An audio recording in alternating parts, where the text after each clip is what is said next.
everybody? Hope everybody's having a great day. It's weekly recap time. Let's talk about what happened in the week and what all we've been up to. For you guys that are new to weekly recap, I'll break it down real quick. I'm leased to an 80-20 split carrier that I don't talk about. Doesn't benefit me any.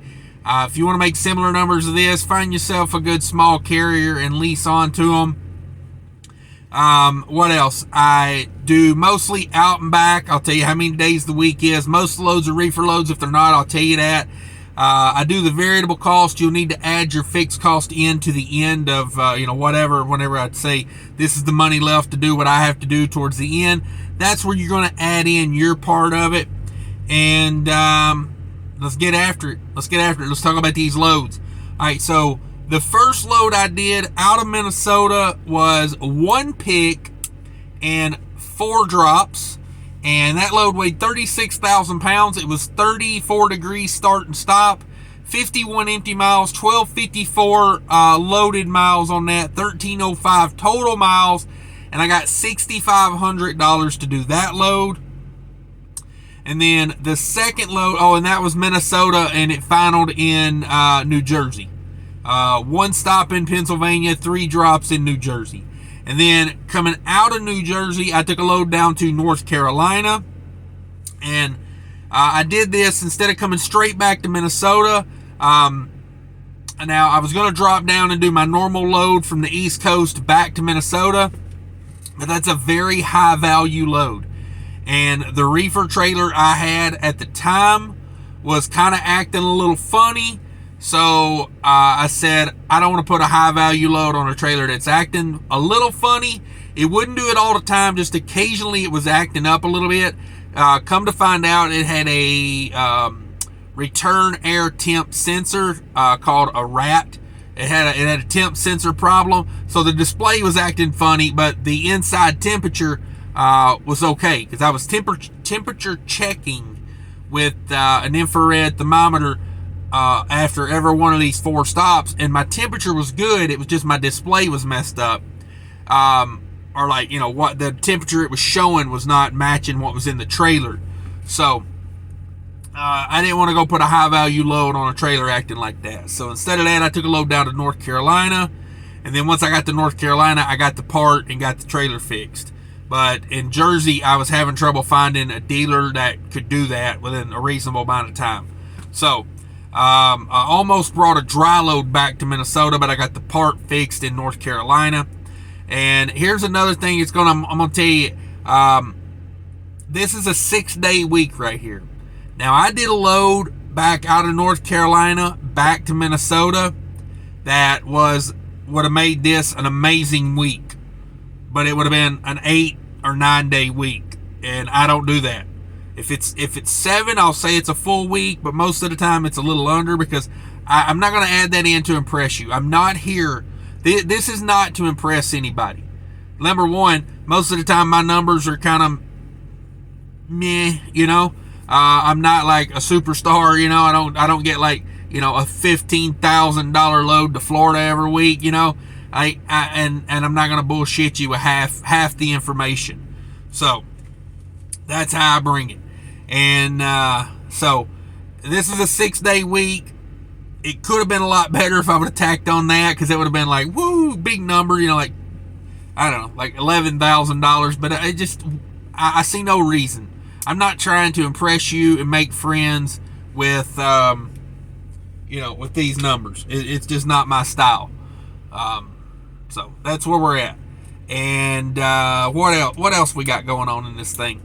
6-day week. The load, New Jersey down to North Carolina, 32 degrees, 42,000 pounds, 50 miles of deadhead on that one, 413 loaded miles on that one, 463 total miles for 1373. So kind of meh, but not bad for this market, I think. And that was the week, 2 loads.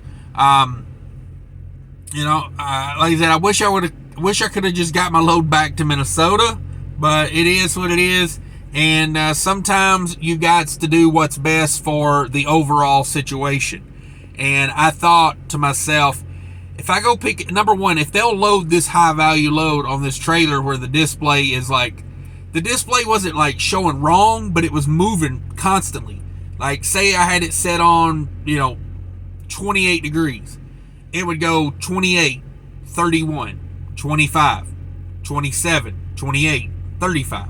Because that return air temperature sensor wasn't getting the proper reading that it needed to get. So it was like, when the other sensors brought in the information, they were okay, but that one sensor was like throwing everything off. So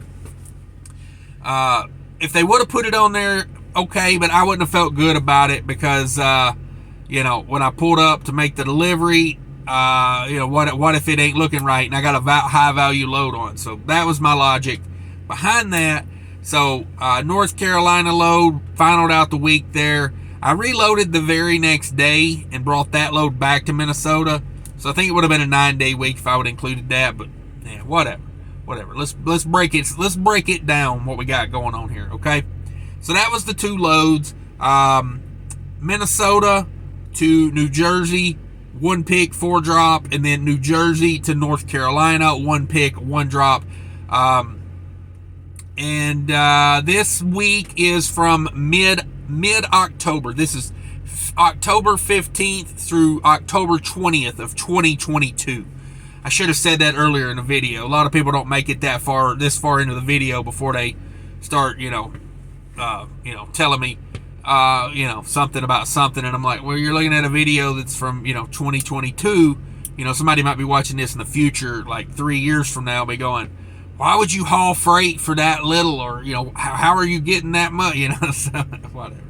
But anyway, so let's talk about the entire week here. 7873 off number. That broker that I hauled the load from New Jersey to North Carolina, their loads always end in a weird number. It's never like, $1,400. It's got to be $1,373. I guess they feel like they won, getting that extra $27 or whatever. It's like, but 7873 total for the week. My 80% of that is 6298. So that's how that broke down. All miles for the week, 1,768 miles for the week. Not a lot of miles, just a lot of logistics and a lot of sitting around waiting. 101 deadhead miles, 1667 on the loaded miles. That is 6% deadhead. I'm perfectly fine with that. 445 all miles. Every mile paid $4.45. My 80% of that is $3.56 a mile. My 80% paid. That is $4.72 a loaded mile. Wow. Wish I could do that every week, but it just don't shape up like that much anymore. So let's go over veritable cost.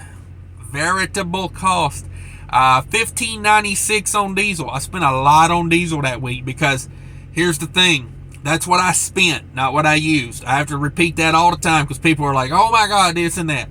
So I came into the house on empty and I had to stop and do almost $1,000 fill up right off the bat. Just, I didn't have to, but that's what I did. And then I kind of did the same thing after that load. I stopped and filled up again, so another big fill up. But, that's how I do it. When I find the cheapest fuel that I know, like I look at my whole route from where I'm at to where I know I'm going to be. So if I got 2 loads, I'll calculate both loads and look at the maps. I got 3 or 4 fuel options I look at. And when I find the cheapest one, and I know it's the cheapest one, minus ifta tax, I load up. Because I hate stopping. But I typically fuel every day. It's just the way it is. But sometimes I don't. Especially like if I'm coming to the house in a hurry, I'm not going to take the time to stop and fuel. I'll just come to the house empty, So anyway, that's what that was. $15.96 on diesel. And diesel seems like it's going back up again. So, with that.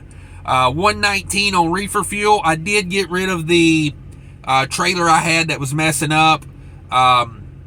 So I got that part fixed in North Carolina, and they said, hey, you got some warranty work that needs to be done.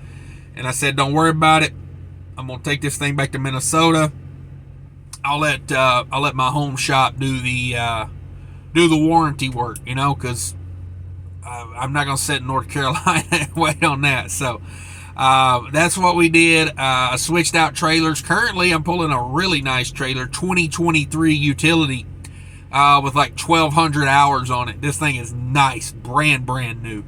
So digging that right now. But $119 on reefer fuel in this week, $28 in def, $26 on scales. I scale both of these loads, and $179 on tolls. I've been dodging what I can, you know, like I always do. I hate paying tolls, but sometimes economically you got to pay the tolls.